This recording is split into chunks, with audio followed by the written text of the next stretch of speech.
next, a UFC bantamweight division fight.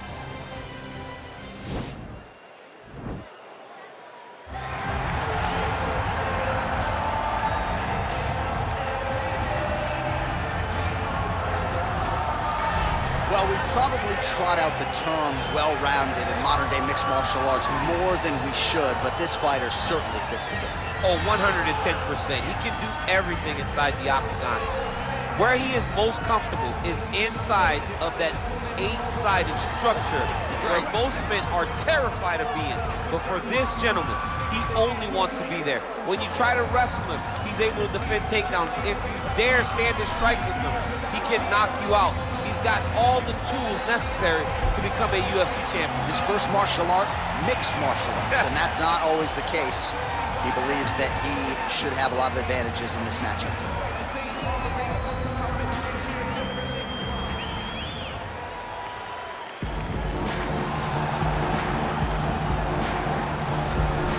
Well, always exciting when this guy shows up on the fight card, Daniel. He is a true mixed martial artist. Not really any glaring weaknesses, at least, that he's put on film thus far. He's the new breed of fighter. Those kids that start doing everything at 6 years old. They start wrestling, they start doing jiu-jitsu, they start to box. He's one of those guys that has every one of those skills, and he does them all at an A+ level.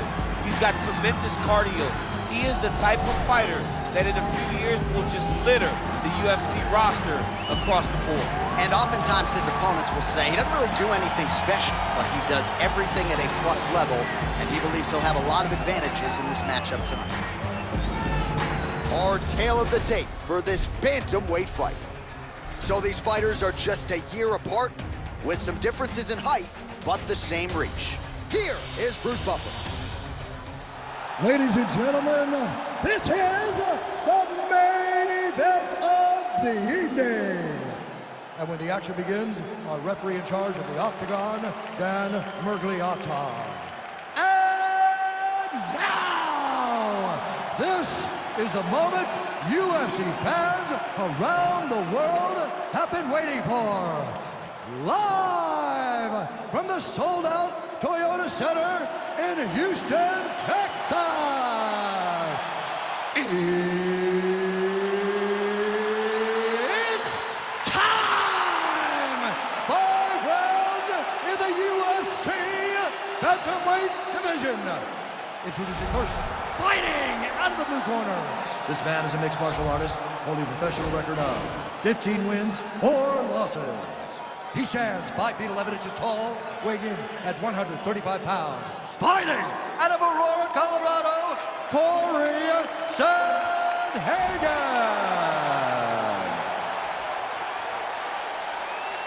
And now introducing his opponent, fighting out of the red corner. This man is a mixed martial artist, holding a professional record of 20 wins, 7 losses, and 1 draw. He stands 5 feet 8 inches tall, weighing in at 135 pounds. Marlon Vera!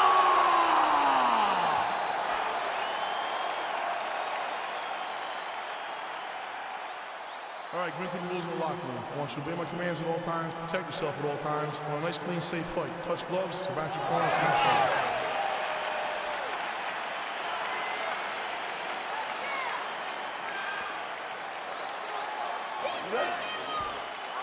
You ready? All right, so the fight is underway. We will see how it plays out. It's a pick'em fight according to Las Vegas, and really hard to think of a weakness that we have seen on film from either guys in their UFC careers thus far. I feel like both of these guys are the top of the food chain. They're the best of the best that we can put inside the octagon. They are so well-rounded. They have every skill, and that is going to be on display tonight in this key matchup. And now he's got the tie clinch. Big knee land. Connects with the punch there. All right, boy, tie clinch. A lot of elbows and knees could be coming from here. We'll see how he chooses to attack. Yeah, it's a very dangerous position, but an advantageous one for the offensive fighter. Watch for the defensive guy to try to break this immediately.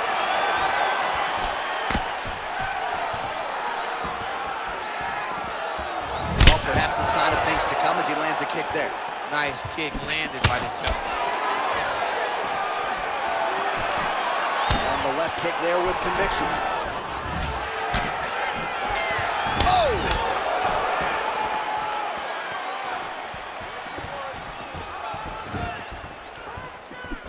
punch lands over the top. How's he gonna follow this one up? A little struggle here now for position in the clinch, and we see a lot of these situations in mixed martial arts where both fighters sort of end up getting comfortable here when there isn't a whole lot going on. And the moment somebody gets comfortable, the moment that somebody decides to relax, the moment you'll see a takedown or somebody really speed out ahead of their opponent. You gotta be aware when you're chest to chest in this 50-50 position.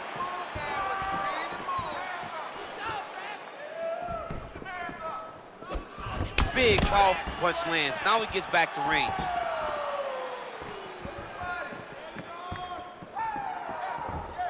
That right hand hurt him a little bit. Look at him whip his hip into that kick.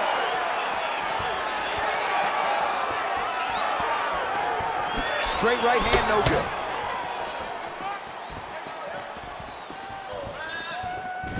Blocks that strike. Look at the force behind that leg kick. All right, he'll engage in a single collar tie.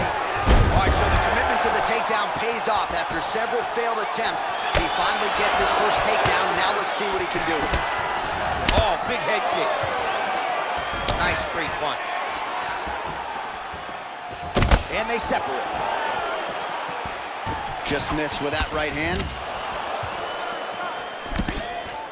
Well, eventually, you know he's going to turn this defense into offense, but he's certainly doing a nice job on the defensive end thus far. They talk about the feeling out process. He's getting his opponent's timing.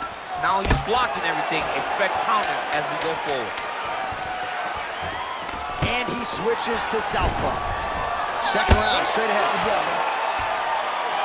All right, now we check out some of the action from that previous round, DC. How about the display of striking? Just high level. I mean, you would think that we're watching a K1 level kickboxing match opposed to being in the UFC. Both displayed great technical skills, unbelievable striking. Eyes on your enemy. Looks like it might be getting close. You have to be careful now. Be cautious. Look for the tape. All right, second round is underway. Your thoughts on what you saw over the first 5 minutes? I saw a very competitive round. It was very strategic. Expect these guys to really pick it up as we go forward in this fight. Punches blocked. Well, he's been pretty accurate tonight. He's landed some significant strikes, but his corner's looking for him to mix it up a little bit more and just throw more volume. Because they don't see too much of a threat. This guy has to have confidence in knowing that when he extends his combinations, he's still safe, but he's also going to be able to land. He's got to be finding that confidence in his mind that, oh man, look at that, picture perfect. Got to the legs, got to his position, got another beautiful takedown.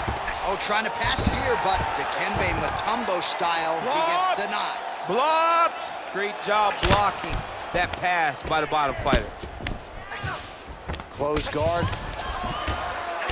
Oh, man. This ground and pound is good. Probably my favorite striking realm in MMA, and he's as good as it gets. The problem is his opponent is not controlling his posture. He's allowing his opponent to get up, and when he does, he creates this space to land these beautiful ground and pound combinations. Well, anytime you are in a ground fighting situation with this fighter, you're potentially playing with fire. Good movement by him here, transitioning very well on the ground tonight. Step for step, he's staying with his opponent in every transition. All right, he continues to bully his opponent here, really manhandling him on the ground.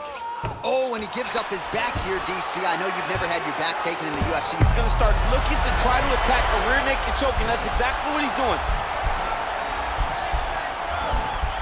He is doing a really good job of relaxing, not panicking because he's getting choked. He takes his opponent to his side to try to get the finish. Looks like his opponent's trying to turn into the choke here, but there's a lot of pressure. Wow. All right, full guard now, DC. The fighter on top needs to be trying to gain posture to throw ground and pound and then move to the next position. But if you're on the bottom, you've got to build a shield. Try to push your opponent off to try to get back to your feet. Oh, looks like he's transitioning to an armbar. You cannot stay in the guard of these great jiu-jitsu guys. He's gonna attack armbar here. Continuing to try to manipulate the head here. this might just be a matter of time.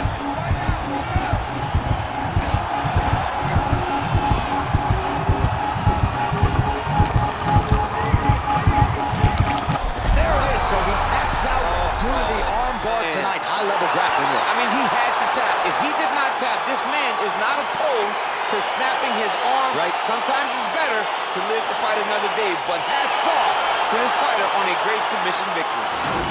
All right, let's take a look back at the replay as he gets it done by submission tonight, champ. He was able to get the fight to the ground exactly where he wanted it.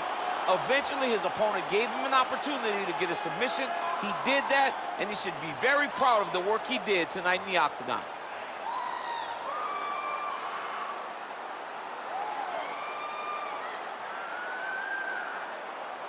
So there he is, your winner by submission, and that's exactly how you put the rest of this division on notice. Looks like this guy could be a factor moving forward in this division.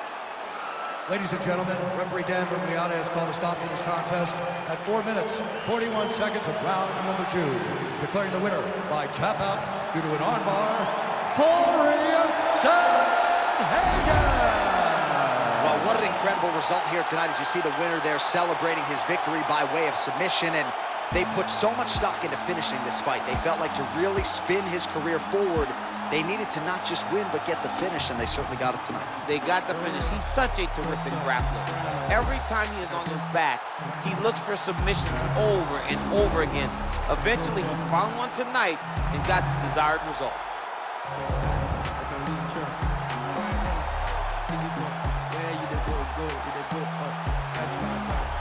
Go up.